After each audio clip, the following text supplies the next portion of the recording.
Muy buenos días para todos ustedes.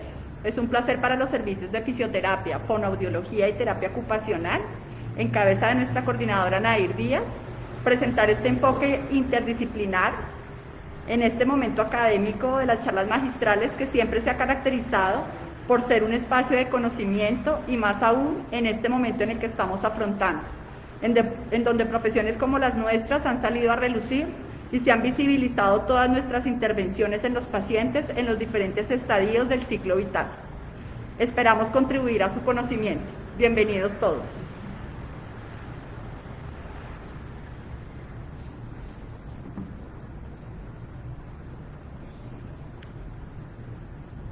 Buenos días, bienvenidos a la charla magistral Abordaje interdisciplinario del paciente con SARS-CoV-2, una visión integral desde fonoaudiología, terapia ocupacional y fisioterapia.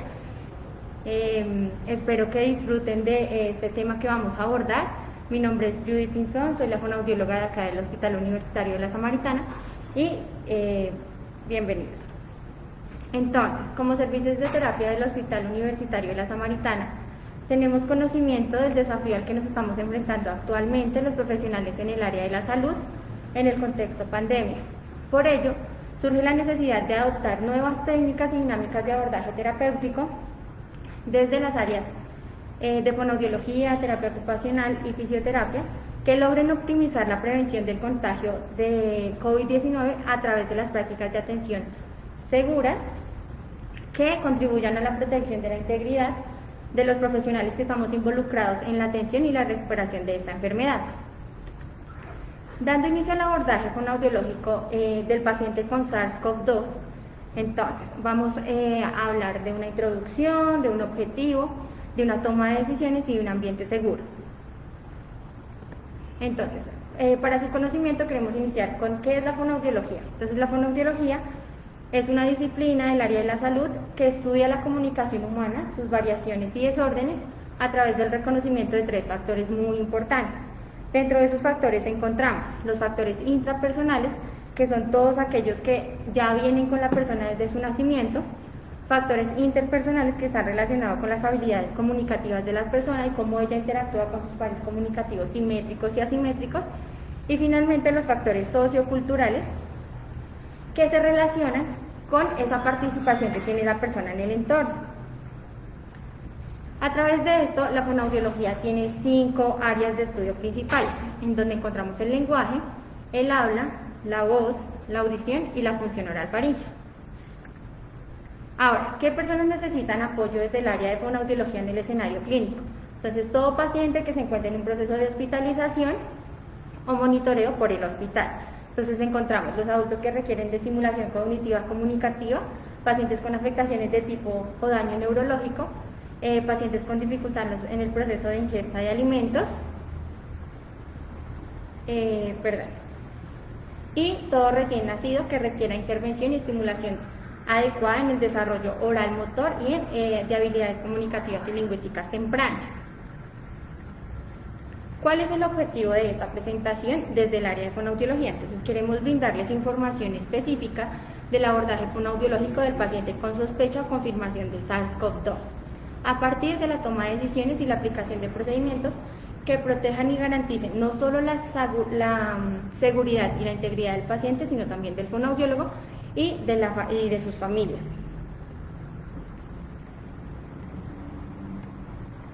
Entonces, para la toma de decisiones. Entonces, la toma de decisiones del fonoaudiólogo deben estar basadas en los siguientes aspectos. El principal aspecto es la responsabilidad e idoneidad. Entonces, aquí es cuando el fonoaudiólogo determina si la intervención que se le va a realizar al paciente es oportuna, es adecuada y va a cumplir con un beneficio o un objetivo esperado. La ética profesional. Entonces, es aquí donde el fonoaudiólogo debe poner en pie todos esos valores encaminados a las decisiones todos esos valores y deberes a respetar también la decisión del paciente. La eficacia de la evaluación y el abordaje fonoaudiológico. Acá el fonoaudiólogo es el profesional que se encarga de determinar qué tan oportuna va a ser esa intervención y qué tan oportuno va a ser ese abordaje para el paciente, qué objetivos se van a cumplir y qué funciones probablemente el paciente no vaya a poder desarrollar. La necesidad y la prioridad. Entonces esta sirve para que el profesional en fonoaudiología analice si la medida de intervención es la más adecuada y la más correcta y si hay una mayor posibilidad de alcanzar el objetivo esperado. Es decir, si hay una posibilidad de recuperación o de mejora. En cuanto a los procedimientos generadores de aerosoles en el abordaje fonoaudiológico, el Royal College dice y ha identificado que existen procedimientos desde el área de fonoaudiología que son generadores de aerosoles y eso pueden considerarse de alto riesgo para el contagio de SARS-CoV-2. Entonces encontramos la evaluación clínica de la deglución, la evaluación de los reflejos orales, como es el reflejo nauseoso, el reflejo deglutorio y el reflejo de tos, la atención y manejo del paciente traqueostomizado con o sin ventilación mecánica, tratamiento de estimulación refleja oral y ejercicios respiratorios en función del habla y la fonación. Para ello, el Consenso Colombiano de Atención, Diagnóstico y Manejo de Infección por SARS-CoV-2 dice y afirma que existen unos equipos de protección personal para los trabajadores de la salud. Entonces, teniendo en cuenta sus procedimientos de bioseguridad, tenemos dos tipos de elementos de protección personal. Tenemos los elementos de protección personal para actividades y procedimientos que son generadores de aerosoles, y tenemos los EPP para actividades con baja probabilidad de generación o producción de aerosoles. Teniendo en cuenta esto, el fonoaudiólogo cuando ingresa a las zonas de aislamiento por SARS-CoV-2 está en la obligación de usar los EPP para las actividades y los procedimientos que generan aerosoles.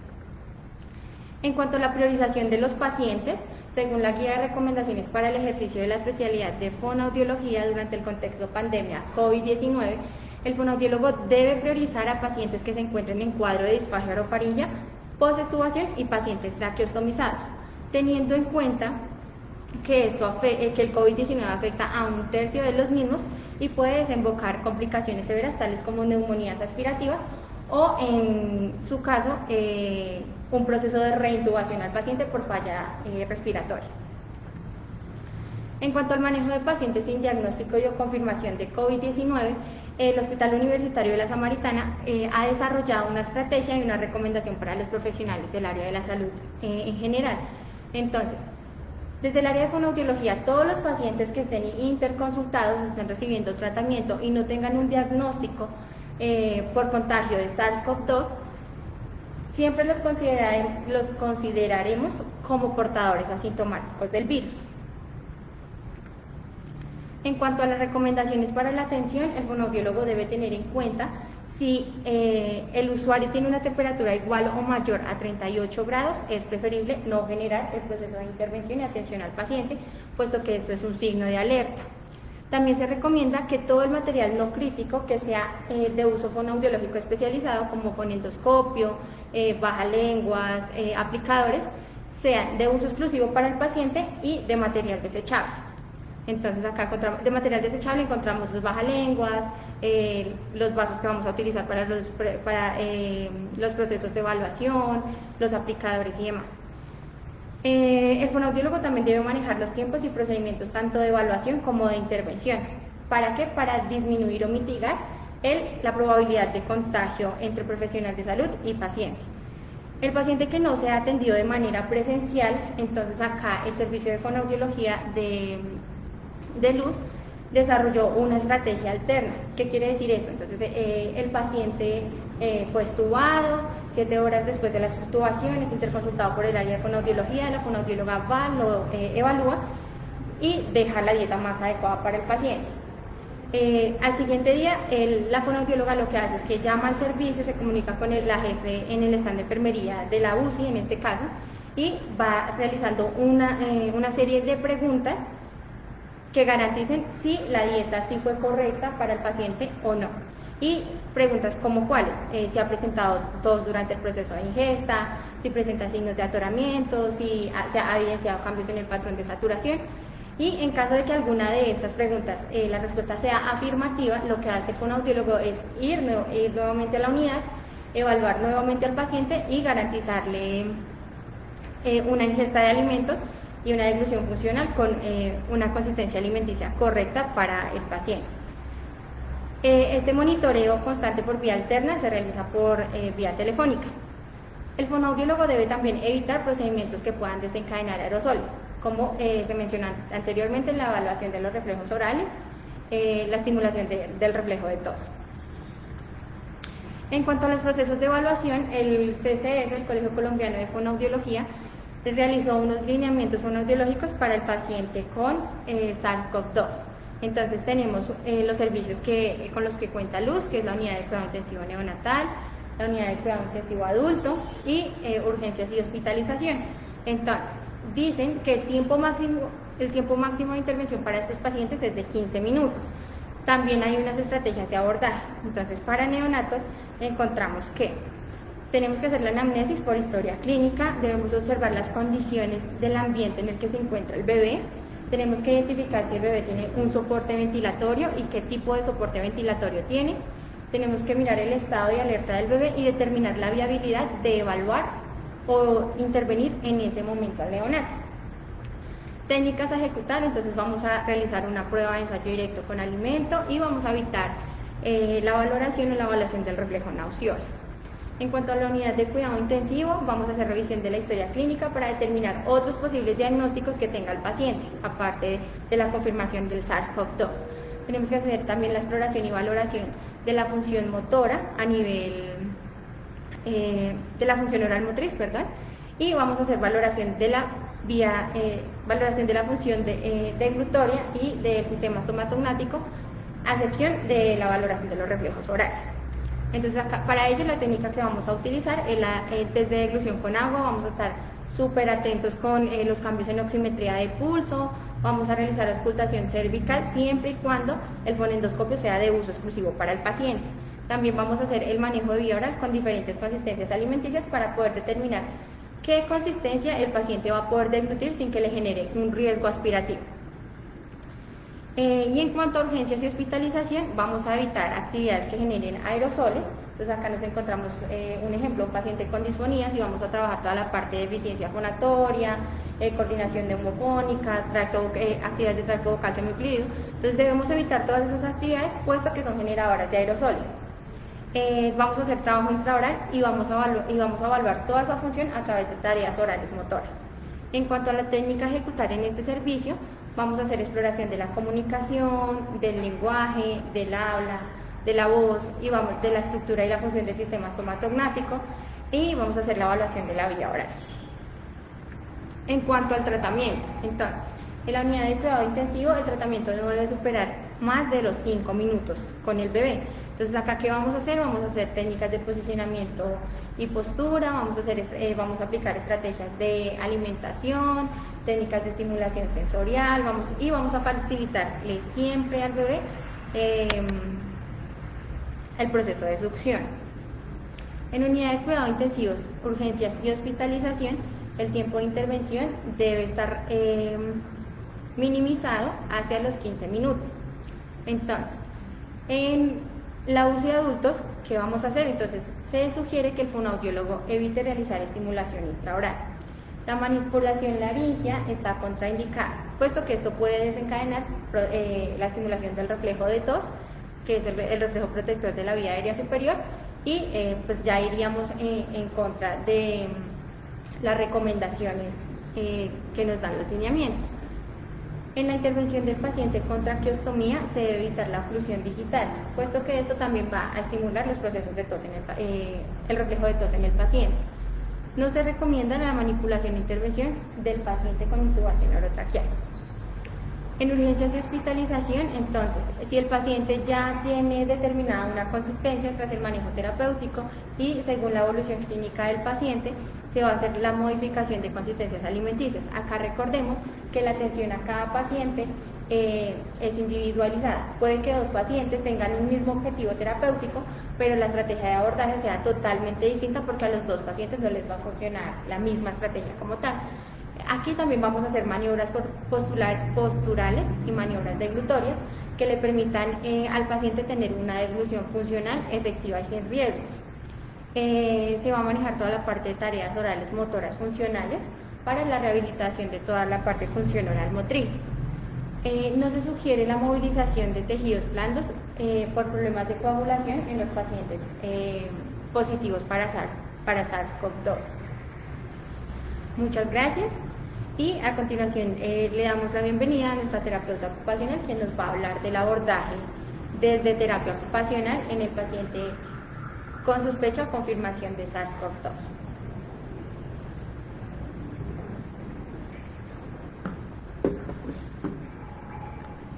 Buenos días, mi nombre es Mayra Gómez, soy terapeuta ocupacional. El día de hoy les voy a presentar la intervención de terapia ocupacional en paciente con SARS-CoV-2 o COVID-19. Esta presentación se realizó conjunto con el Hospital Regional de Zipaquirá.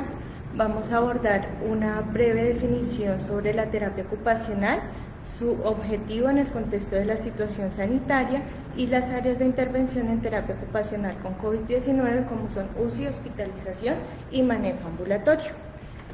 Empezamos con la definición de terapia ocupacional. La terapia ocupacional utiliza la ocupación como medio o fin para promover la calidad de vida del paciente. Cuando hablamos de ocupación, no solamente nos referimos a los roles laborales de la persona, sino involucramos roles sociales, familiares, escolares y diferentes actividades que desempeñamos en nuestra vida diaria, como son actividades instrumentales y actividades del cuidado.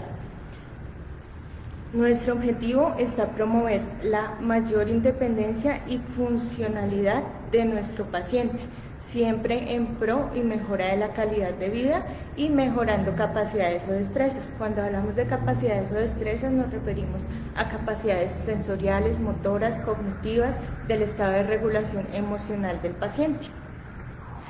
Desde la intervención manejamos una intervención desde la prevención, tratamiento y continuidad en las áreas de UCI, hospitalización y manejo ambulatorio. La siguiente intervención está guiada por los lineamientos del Colegio Colombiano de Terapia Ocupacional en la fase aguda y subaguda en pacientes con COVID-19. Vamos a empezar con la intervención en pacientes con UCI. Como bien sabemos, los pacientes que encontramos en UCI son pacientes que están en condiciones clínicas agudas y subagudas que requieren un mayor cuidado. Por ello, nuestro objetivo va a estar encaminado a compensar déficits funcionales, promoviendo siempre la funcionalidad y la independencia de nuestro paciente y estimular capacidades residuales. Como bien ya habíamos hablado, las capacidades hacen referencia a la parte sensorial, cognitiva, motora y de regulación emocional. Tenemos unos criterios de inclusión para la intervención de terapia ocupacional en pacientes con UCI. Son pacientes que están en riesgo de padecer síndrome post-UCI, delirio, síndrome confusional, pacientes que están en proceso de retirada de sedación o en proceso al despertar que presenten algún riesgo o alteración cognitiva. Contamos con un material de posicionamiento, rodillos de Ruth, Bobat, cojines, imágenes representativas, material de estimulación sensorial. Es importante que este material sea de uso personal y desechable o de fácil limpieza y desinfección, siempre teniendo en cuenta las medidas de protección personal. Empezamos a hablar desde el manejo postural. Es importante tener en cuenta el trabajo conjunto con áreas de enfermería y fisioterapia, siempre pensando en la integralidad y funcionalidad del paciente. Hablamos del correcto posicionamiento del paciente, siempre pensando en la alineación corporal. Para ello vamos a utilizar apoyo de cojines, almohadas, rodillos, incluso podemos hablar de un apoyo de ferulaje que nos ayude a disminuir las deformidades o restricciones articulares y úlceras por presión. Hablamos del proceso de estimulación sensorial. Si bien sabemos que es un paciente que encontramos sedado en proceso al despertar, pero que tiene relación con su entorno. ¿Cómo nos relacionamos con nuestro entorno? A través de nuestros sentidos. Por ello hablamos de estimulación sensorial, brindar un correcto estímulo para lograr una respuesta adaptativa en nuestro paciente. Hablamos de estimulación táctil o propioceptiva, brindando estímulos facilitatorios al paciente con texturas suaves que permitan la interacción con ese paciente y promuevan el estado de relajación. Hablamos de apoyo visual, es un paciente que está próximo a despertar. Este apoyo visual nos va a ayudar a la parte de orientación cognitiva, apoyo visual con colores, formas, orientación, relojes que nos permitan ir orientando a ese paciente en su condición y en dónde se encuentra. Hablamos de estimulación olfativa y gustativa desde un trabajo conjunto con el área de fonoaudiología, ya que bien sabemos que estos pacientes presentan disminución del olfato y el gusto. Por ello podemos hablar de estimulación con olores o esencias y saborizaciones. Hablamos de una estimulación auditiva, a pesar de que un paciente esté en estado sedativo, es un paciente que nos está escuchando, que debemos hablar, debemos presentarnos, decirle qué intervención vamos a hacer, cómo está, cómo se encuentra, el contacto que hemos tenido con sus familiares, que él sepa que su familia también está presente, que está con él, y también podemos hablar de estimulación auditiva con apoyo musical, que permite al paciente un estado de relajación y ayude a disminuir su agitación. Continuamos con el proceso de estimulación cognitiva. Es importante tener en cuenta el estado del paciente, el estado de atención, cómo está ese paciente, si está agitado, si está somnoliento, si está alerta, si comprende algunas de las instrucciones que le estamos diciendo, empezar a promover la orientación. Posiblemente sea un paciente que solo nos responda a orientación personal, que no esté orientado en esfera espacial o en esfera temporal. Empezar a decirle, estás en una unidad de cuidado intensivo, te encuentras bien, vas a mejorarte, cuentas con el apoyo de nosotros, y promover el esquema de la conciencia corporal, igual que en la estimulación sensorial, es lo que nos va a permitir la interacción del ambiente con la interacción del paciente con su ambiente. Para ello también podemos contar con tableros de comunicación, ya que vamos a tener a un paciente que se encuentra intubado o que posiblemente va a presentar dificultades en el habla, como ya lo vimos desde el área de fonoaudiología. Por ello contamos con un tablero de comunicación que permita esa interacción con nuestro paciente. Contamos con el apoyo familiar, siempre tener contacto con la familia, porque ellos son quienes nos van a brindar la información de quién era ese paciente.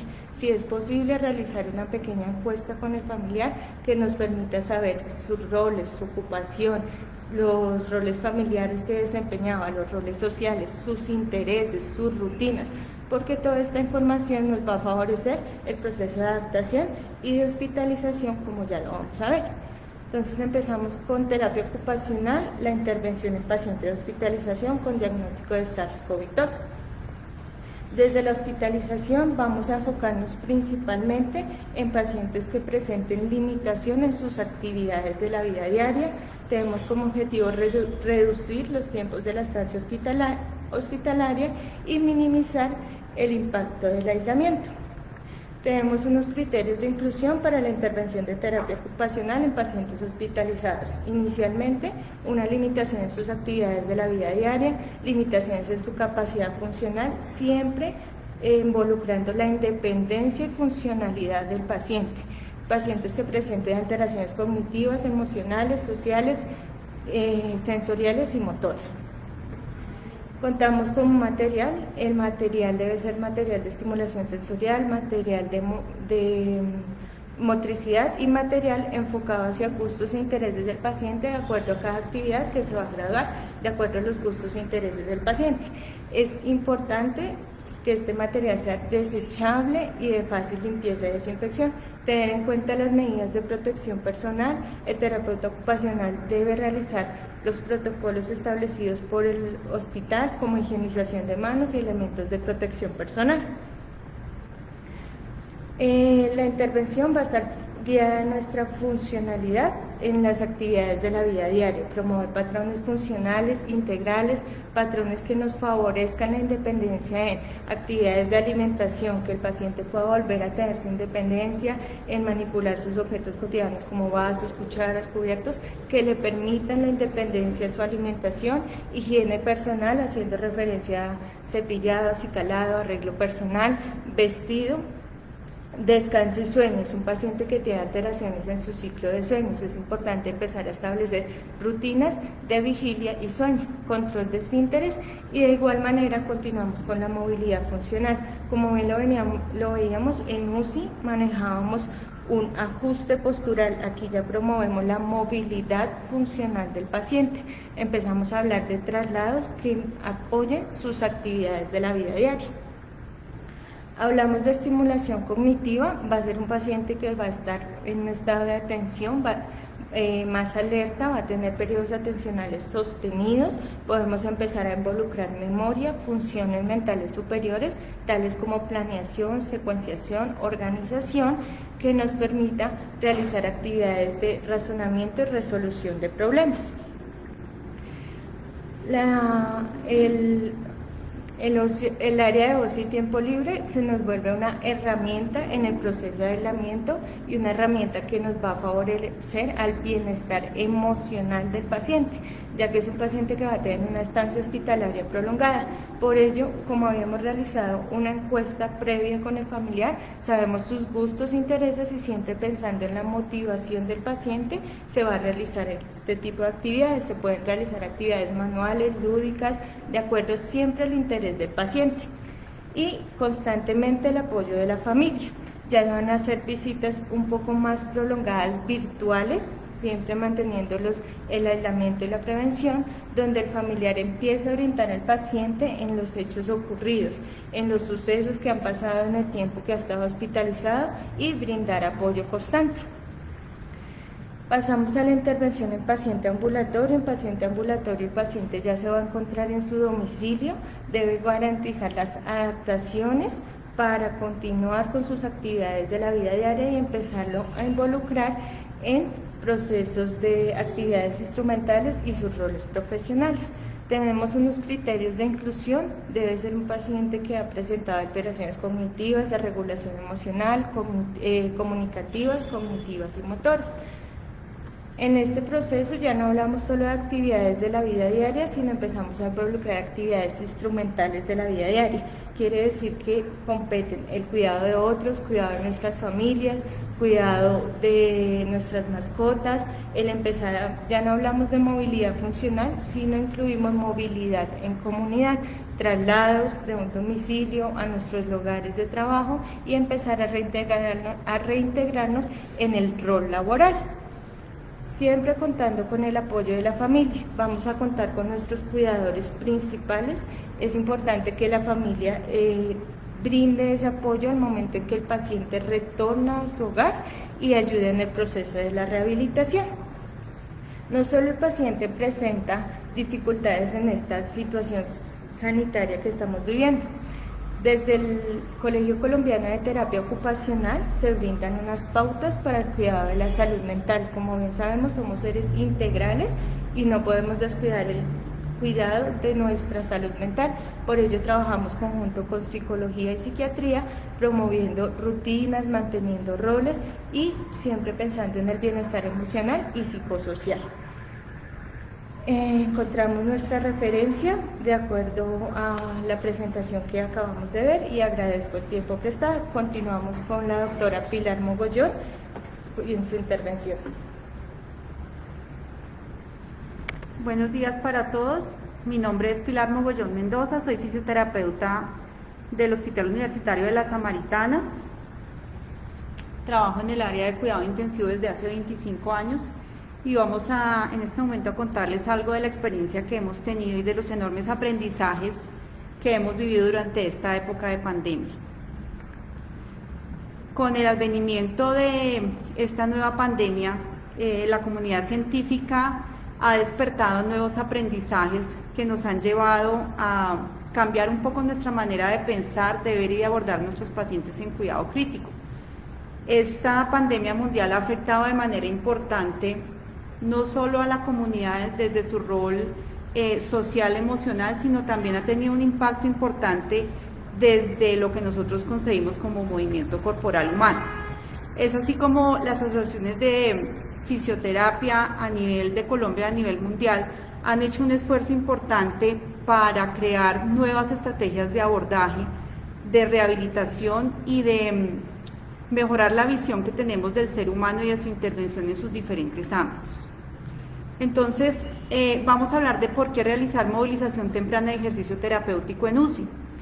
El reposo prolongado en cama al que es sometido el paciente, unido a la utilización de sedo o relajación, ha hecho que nuestros pacientes requieran tiempos prolongados de reposo en UCI. Sumado a esto, el aislamiento de sus familiares y el impacto socioemocional ha creado en nuestros pacientes un impacto importante que ha aumentado lo que nosotros conocíamos anteriormente como síndrome de desacondicionamiento físico, pero que en este momento le hemos, digamos que dado un abordaje diferente desde la prevención del síndrome de debilidad muscular adquirida en UCI y la prevención de la debilidad muscular diafragmática inducida por la ventilación mecánica. Este imbalance que se ha presentado desde el punto de vista cinético en estas dos economías nos ha generado impactos importantes a nivel de la calidad de vida de nuestros pacientes a mediano y largo plazo. Entonces, ¿por qué iniciar movilización temprana y ejercicio terapéutico?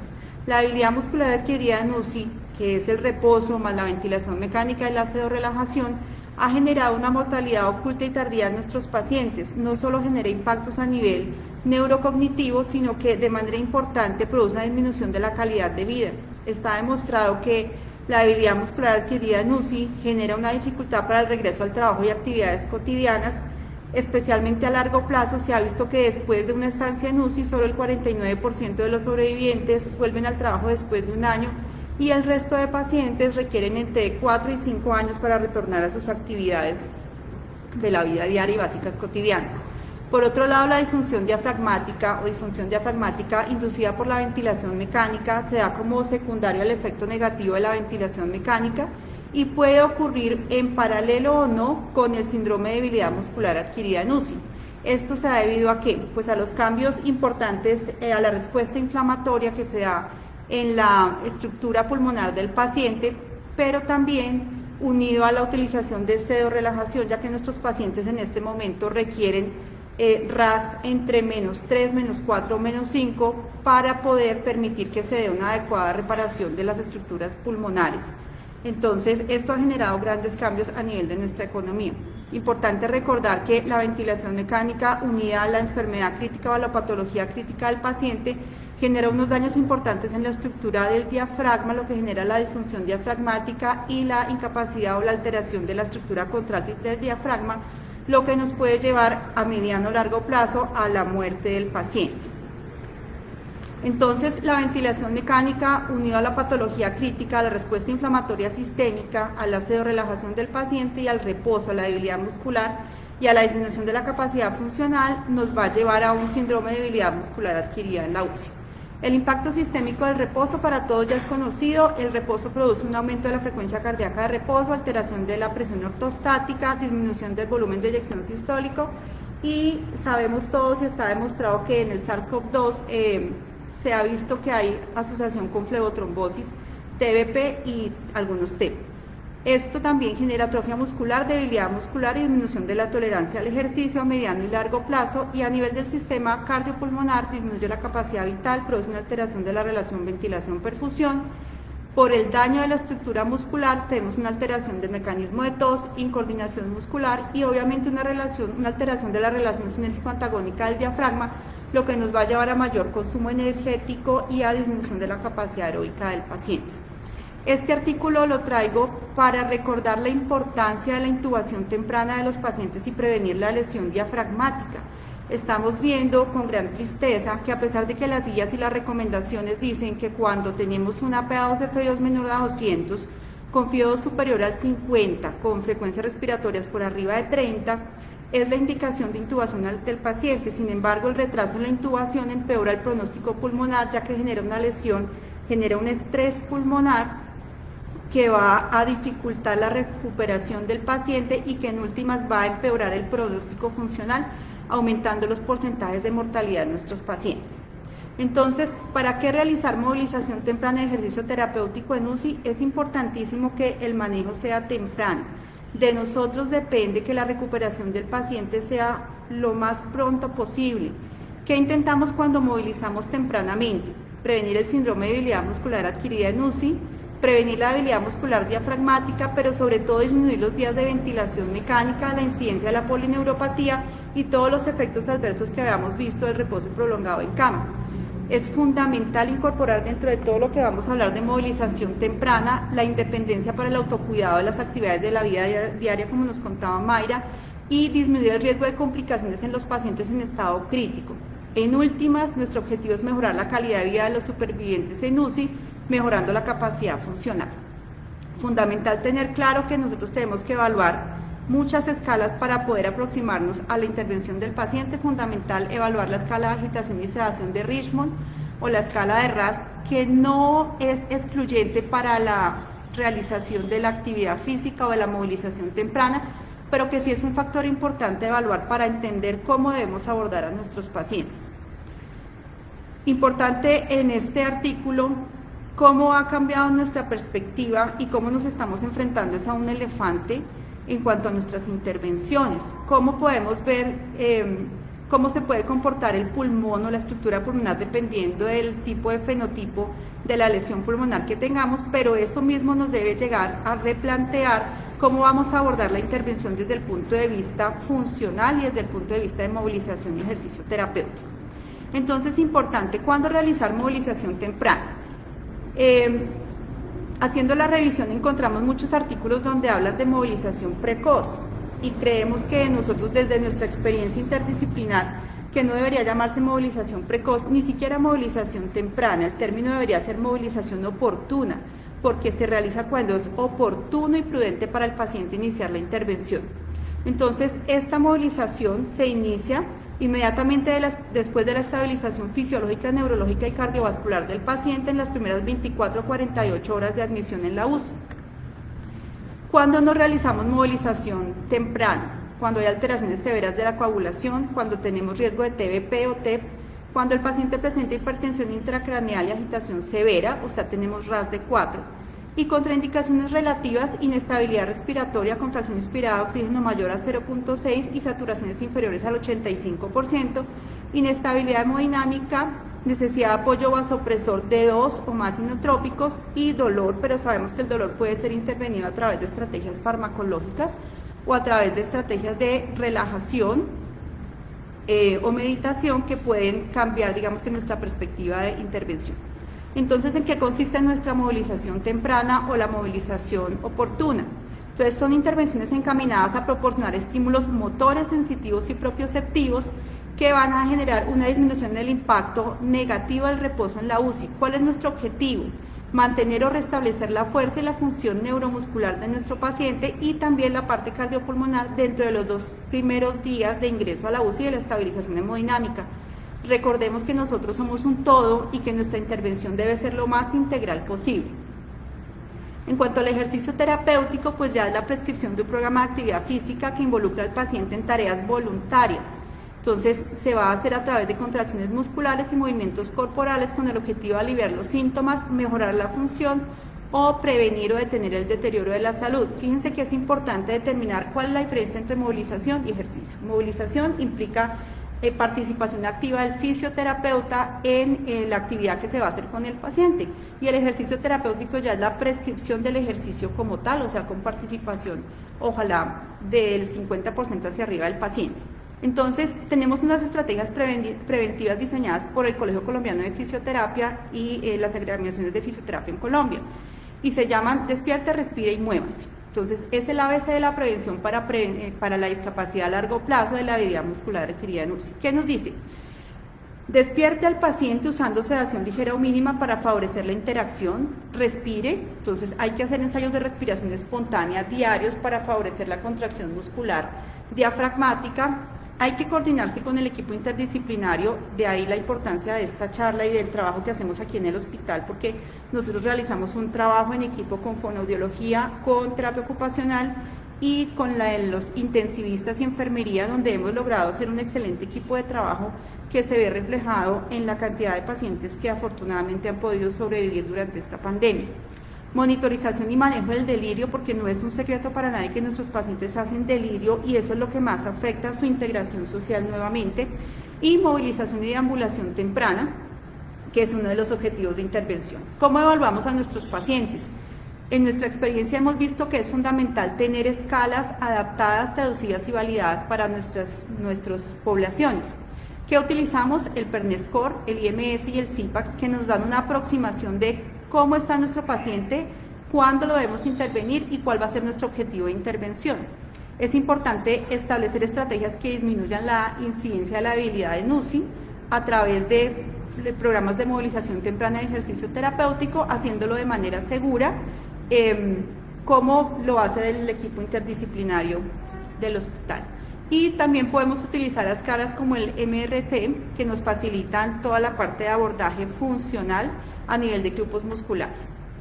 ¿Cómo hacemos seguimiento al paciente? Tenemos muchas estrategias para hacer el seguimiento. Para nosotros es fundamental hacer el índice de Bartel para valoración y seguimiento del nivel de funcionalidad al ingreso y egreso del paciente, y es importantísimo integrar a la familia, así sea de manera remota, en el proceso y la condición de salud de nuestro paciente para generar una adecuada integración del proceso de rehabilitación.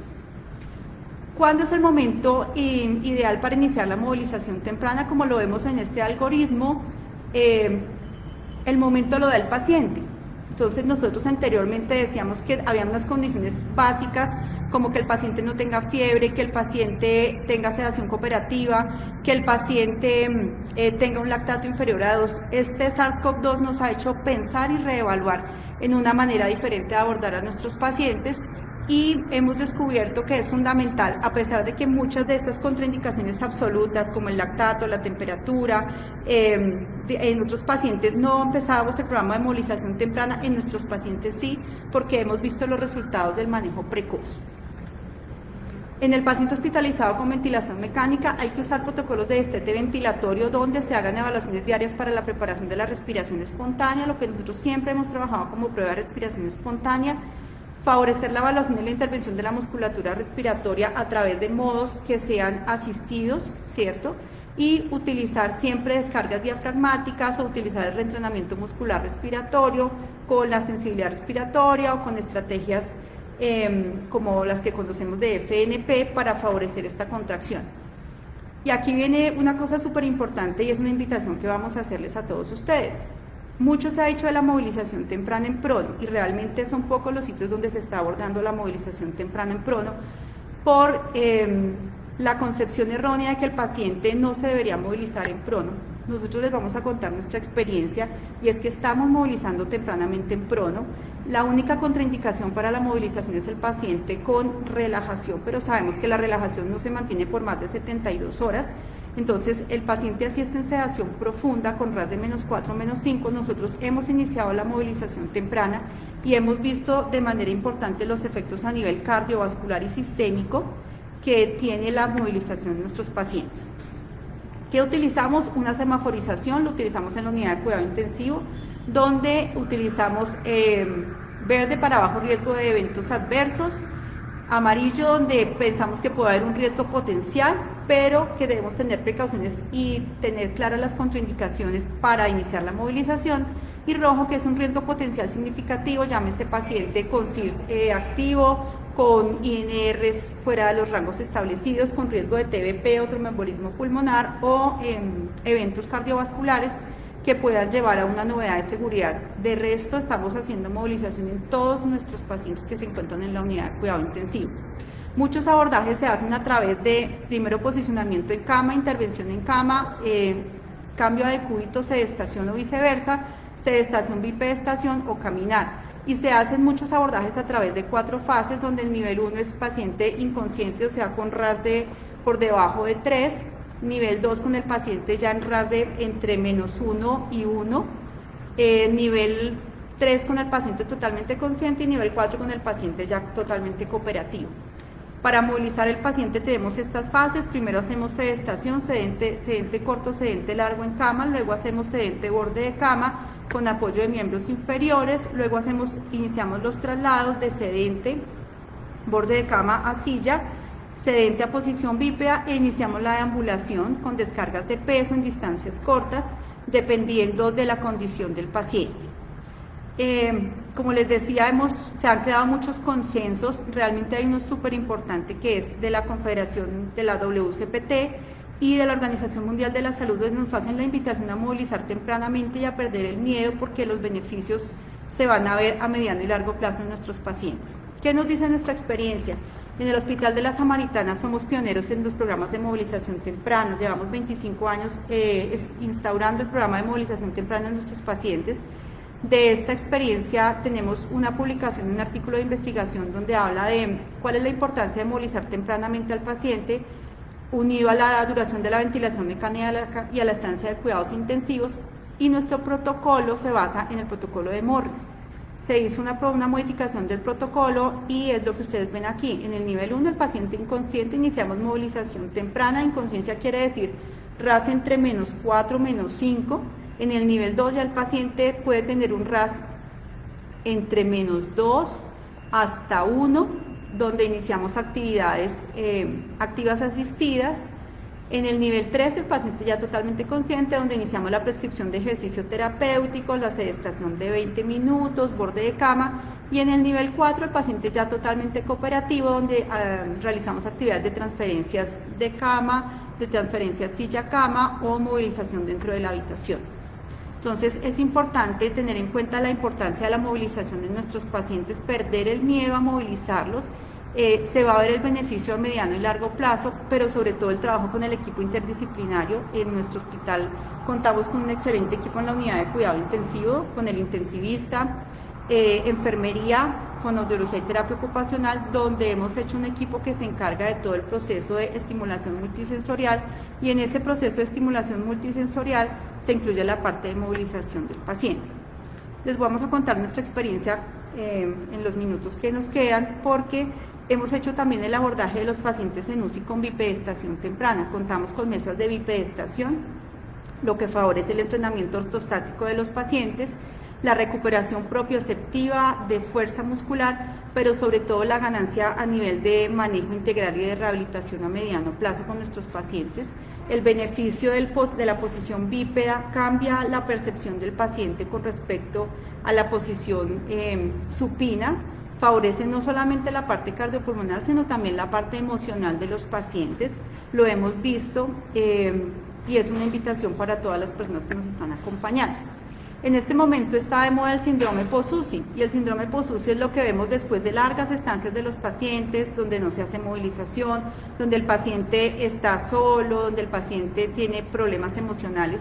Entonces lo que nosotros estamos haciendo desde nuestra experiencia es previniendo el síndrome post-UCI con un acompañamiento permanente, no solo desde el punto de vista fisioterapéutico, fonoaudiológico y de terapia ocupacional, sino que también con el equipo médico se están haciendo abordajes con videollamadas a los pacientes para que los familiares puedan sentir a sus pacientes cercanos, pero también para que el paciente que se encuentra vulnerable tenga claro que sus familias lo siguen acompañando a través de la estimulación auditiva, como nos hablaba Mayra. Se les permiten las videollamadas y los familiares les hablan a los pacientes como una expresión de compañía y de amor, para que los pacientes no se sientan solos y abandonados en las unidades de cuidado intensivo. ¿Qué intentamos prevenir nosotros? La aparición del síndrome post-UCI, todas las lesiones cardiovasculares, las lesiones renales, la exacerbación de las lesiones pulmonares crónicas que tienen los pacientes, y sobre todo el delirio y la alteración cognitiva, unido a la alteración posintubación que presentan nuestros pacientes en la unidad de cuidado intensivo. Este síndrome post-UCI se está trabajando no solamente desde la unidad de cuidado intensivo, sino desde el servicio de hospitalización de manera integral, con el equipo de terapias, donde lo que estamos logrando es manejar al paciente para evitar las complicaciones a mediano y largo plazo y las alteraciones en su calidad de vida. Esta es una invitación a revisar el documento de la Organización Mundial de la Salud, donde nos habla de la importancia de los algoritmos de movilización temprana en UCI. Hay muchos algoritmos para hablar de la movilización temprana oportuna. Cada institución puede definir su algoritmo propio. Lo importante es que sea basado en sus propias expectativas y en su propia evaluación de las necesidades de los pacientes. Por último, les recuerdo que la fisioterapia es aquella pasión de crear movimiento con la mente, el cuerpo, pero fundamentalmente con el corazón. Muchas gracias a todos por habernos acompañado en esta charla. Esperamos que haya sido de su agrado y quedamos abiertos para cualquier cosa que ustedes necesiten con el equipo de terapias.